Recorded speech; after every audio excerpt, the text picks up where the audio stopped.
कवन झूना झूनावा बजवनिए गुरुजी, कवन झूना झूनावा बजवनिए गुरुजी, बजवनिए गुरुजी, कवन झूना झूनावा बजवनिए गुरुजी।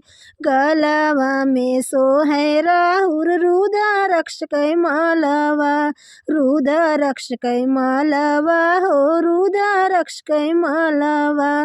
गलवा में सोहे राहुल रुद्राक्ष कै मालावा, कानवा में बिच्छू लटकवनिए गुरुजी, कानवा में बिच्छू लटकवनिए गुरुजी, कवन झूना झूनावा बजवनिए गुरुजी, कवन झूना झूनावा बजवनिए गुरुजी।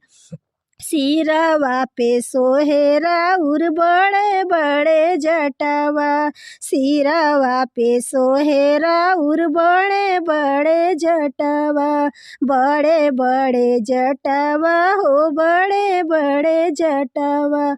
जटावा से गंगा जी बहौनिए गुरुजी, जटावा से गंगा जी बहौनिए गुरुजी, कवन झूना झूनावा बजवनिए गुरुजी, कवन झूना झूनावा बजवनिए गुरुजी, कवन झूना झूनावा।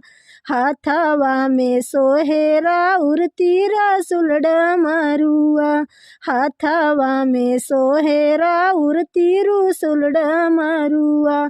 आंगवा भभूति रमौनिए गुरुजी, आंगवा भभूति रमौनिए गुरुजी, कवन झूना झूनावा बजवनिए गुरुजी, कवन झूना झूनावा बजवनिए गुरुजी।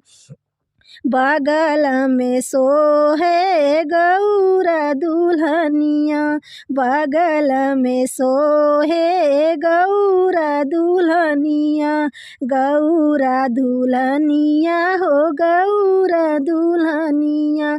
गोदिया में कार्तिक ललनवाए गुरुजी, गोदिया में कार्तिक ललनवाए गुरुजी, कवन झूना झूनावा बजवनिए गुरुजी, कवन झूना झूनावा बजवनिए गुरुजी, कवन झूना झूना।